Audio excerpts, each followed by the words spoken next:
When I would teach bioethics, and I taught bioethics a couple of times at grad level, to basically practicing physicians. And oftentimes these physicians would come in and they'd be looking for, me to give them the magic answer, right? Give me the own that is going to make my, the administration and my hospital understand, that's going to help my patients to understand, that's going to make my life easier. And unfortunately, I had to give them pretty bad news. The way I explained it was, I said, really, there's sort of 4 levels at which you can talk about, discourse. The one level is sort of bumper sticker, sloganeering, right? Whatever that may be. It's not a child, it's a choice. Or I'm sorry, it's not a choice, it's a child. I got that backwards. Or something like that.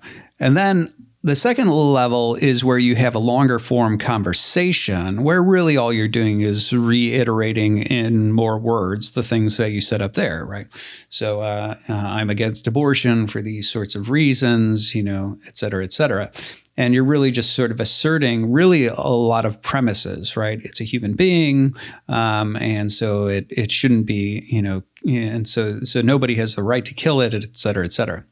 And even though that sounds like you're saying a lot more, right? Like you're saying something meaningful, the real meat of what's being said, the real underlying worldview is not being said, because you're still living at this sort of second tier where you're not divulging your worldview, your metaphysics or your metaethics.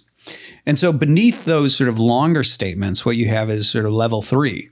And this is where you're into metaphysics, right? So the person, let's say their instincts are natural law, and those instincts are realist. And so it's a realist form of natural law. So they believe that the form that is within the matter that's driving it forward throughout the gestation process is the form human.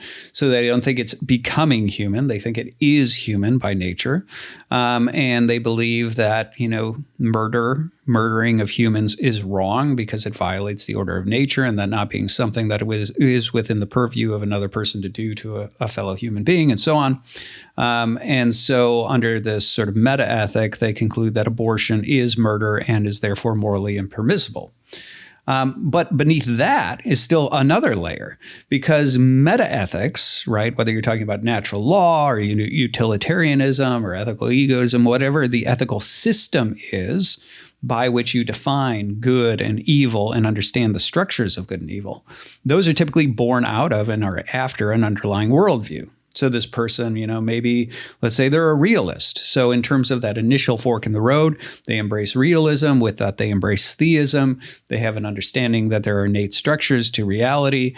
And then based on the fact that those structures include not just natures, but proper ends and other sorts of things, they end up concluding that morality must be reflective of somehow the order of nature, teleology, et cetera. That's why they're natural law. So really, in this bumper sticker slogan, if you're going to dig beneath it, you have to go all the way down to level 4, right? Level 4, what's the worldview, right? It's a realist worldview, et cetera. And then that realist worldview is what gets to you to natural law, right? And so this sort of realist form of natural law, you're now at level 3. And then what you get is applied ethics, at level 2, right, as you're moving your way up. Applied ethics at level 2, where you're saying, and for that reason, under natural law, abortion is morally impermissible. And then, based on that, that's where you get your slogan, right? It's a child, not a choice, right? And the thing I had to point out to them is that most people in our culture live in levels 1 and 2. And so they sloganeer. Certainly soundbite culture is very much this way, whether you're talking about news cycles or you're talking about, Twitter or whatever it may be. You're talking about these sort of like short, concise sloganeering type points. Then podcasting, right? We end up, at level 2 where you have longer form conversations. But the fact of the matter is, even longer conversations are often not really unearthing a person's worldview, because most people operate with an unevaluated worldview. They're not really quite aware of what their underlying worldview is. I mean, they might be aware of some things, right? They're like, well, I'm a Christian, right? And so that tells me certain things about the world.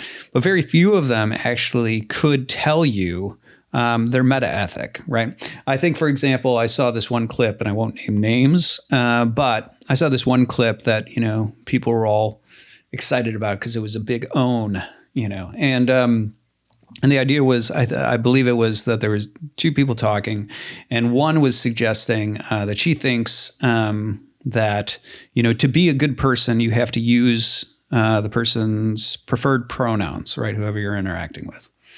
And the big own was that the guy talking with her said something like, well, then in that case, my pronouns are that I'm the one who's right in this conversation, right? And it was like, oh, right, own. Now, here's part of the problem. Like, that all works very well on, Twitter and Instagram and, viral sort of content and whatever else. But in terms of a substantive dialogue, really the question that should follow in a context like that is something like this. It should be that you say, okay, you've brought up morality. You said to be a good person, you have to do this. Well, before we talk about pronouns, what we should be talking about is, what do you mean by the word good, right? How do you understand the meaning and the substance of the words good and evil, right and wrong? What's your underlying meta-ethic, right? What is the ethical system that you hold to that tells you, why this is right and this is wrong, so we can have a conversation about that.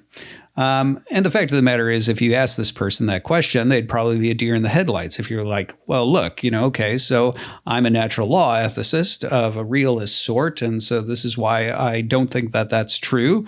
What is your, meta-ethic? They'd be a deer in the headlights. They wouldn't know what their meta-ethic is, because most people just sort of operate on vague moral intuitions. They've never delved down to the level of, what do I think the words good and evil, right and wrong mean? What do I think the structures of good and evil are? I mean, there's an entire discipline called ethics, and then meta-ethics within that, that is devoted to actually trying to understand the structures of morality. And that's specifically to avoid sloppy thinking about that. But most people don't go into that. So even when you're in the long form conversation, you're really sort of still just living at level 2, where you're just sort of asserting what you think, your applied ethic, your position on this topic, and the other person is asserting the contrary or whatever they think on the topic. And neither of you are really digging down into the deeper levels of where the fundamental differences really are. You're not talking about metaethics. You're not talking about metaphysics, which is the basis for your metaethics. And so you're talking past each other without actually identifying what the real disconnect is. The reason I point that out is because I think that's exactly what is happening within our culture today. I am convinced that the sharp rift that you see in contemporary culture is really, at its core, a rift between one group that retains a memory of realism. They may not know what realism is, but they have this realist instinct about them in terms of how they see the world. And there is another group that has embraced a form of nominalism. Now, again, they may not know what nominalism is, but that's what's sitting there beneath it. And so when they come to a topic and they begin to assert their premises, they're utterly perplexed, because they're talking about, a level 2 subject, and they are already worlds apart at level 4, right? That's what's going on there. And so, I mean, one of the most obvious examples of this is the trans discussion. The first premise of, gender ideology, when you're talking about trans, it comes up again and again and again. And it started, and this always jumped out to me, it's when this, came into vogue, is gender is a social construct. That is basically common parlance now. That's a colloquial way of saying my first premise is nominalism. Right? Because what it's suggesting is male, female, these sorts of binary divisions are mental fictions. They're mental fictions that we've invented and imposed on reality. They're not real. They're rules we came up with, and therefore we can bend, break, modify the rules, right? Now, the reason that perplexes people on the more realist side is because what's really happening in the divide is that one group is saying, things like, no, this lump of cells, we call it a penis, right? But if we splice and dice and reshape it to look like a vagina, it now is a vagina, because penis is just a name that we've given to that, but really it's just matter. And then when we reshape it in another thing and we give it the other name, vagina, it really is that thing, right? Whereas the other group, it has a realist instinct. That's a nominalist instinct, right? And that's why I said the first premise of it is gender is a social construct. The first premise of trans is actually nominalism. The realist instinct that reacts says, wait a second, I'm pretty sure it's actually a penis. And I'm pretty sure if you hack it apart and reshape it, it's still just a hacked apart penis. That is a realist instinct, because they're saying, I think, no, there's an actual underlying nature that gives order and structure to the matter. And even if you corrupt it by hacking it apart, what it is, what you're hacking apart, is still a penis. So it's still just a hacked apart penis, right?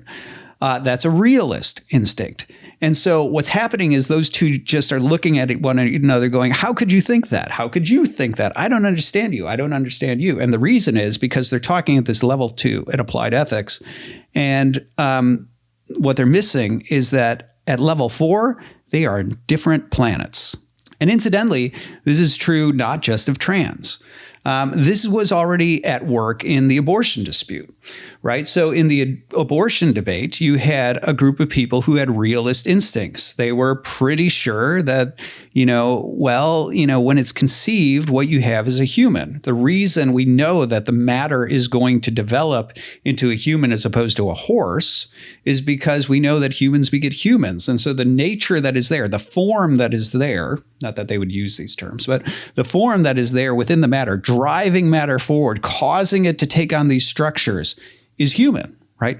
The nature of the thing, when you ask what is the thing, the nature of the thing is human, and that's why matter is taking on that structure. It's manifesting the form that's underneath it. Whereas the opposition was a nominalist impulse, where it's like, no, we call it human, but that's why we can also call it fetus and now make it a different thing. It's a different name. And there was this empirical nominalist sort of impulse that says, right, like until it actually looks like a human, right, until all the stuff is manifest, to show that it's a human, it's not really a human. And at the end of the day, we can name these different stages, and in naming them, we really are differentiating them. And so the rejection of realism for nominalism in that sense allowed for a sort of a looser morality with regard to how you treat, the developing child within the woman. And so right there, again, you had a realist nominalist divide that nobody was really attending to.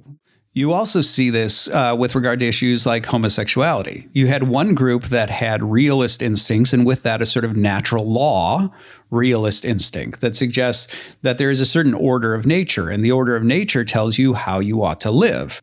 And so when you look at the male sexual organs and you look at the female sexual organs, it's really obvious that the female body is made to be the recipient of the male body, because that's what gives rise to the procreation of children. So males are made for females, females are made for males, not males for males, females for females. And that was seen as contrary to the order of nature. Hence, that was the original resistance to, things like homosexual behavior, and then also the idea of homosexual marriage, where marriage was seen as sort of the natural outgrowth of the natural sexual order. So if the sexual behavior is contrary to nature, so would the union between these two also be contrary to nature.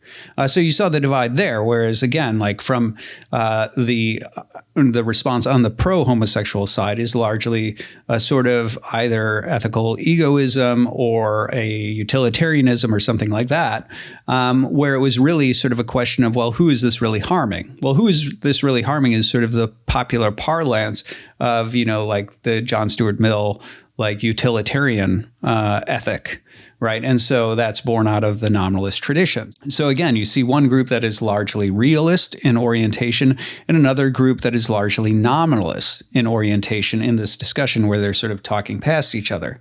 And then you even see it in more subtle things like feminism.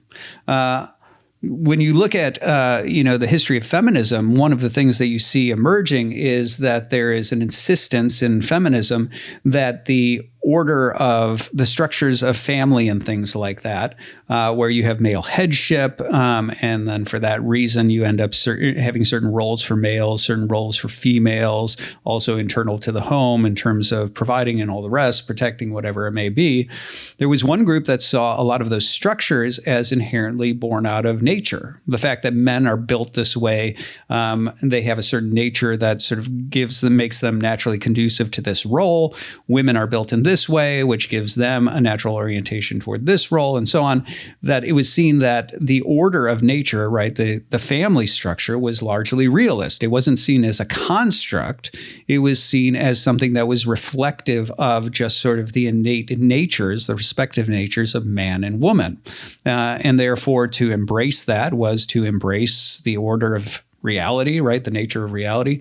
And to buck against that was something that was largely unnatural. And so again, what you see, whereas on the opposite side, on the feminist side, there was the inclination to say, no, these are all just social structures or social constructs. And for that reason, we can resist them. We can reorder them. There's no reason that I, as a woman, should play this role as opposed to that role. And we really should be interchangeable, because ultimately these are just rules that we've come up with and imposed on reality.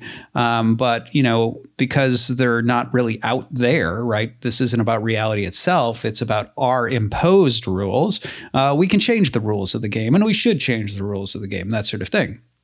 So again, more subtle, but you still have, again, a sort of realist impulse on the one side and a nominalist impulse on the other. Hey, everybody. Thanks for watching. Thanks for listening. If you haven't done so already, please go ahead and follow, subscribe, hit like if that's an option on whatever you're listening to. All that sort of stuff really helps us out here. So I greatly appreciate your support. And until next time, I'm Nathan Jacobs, and this is the Nathan Jacobs Podcast.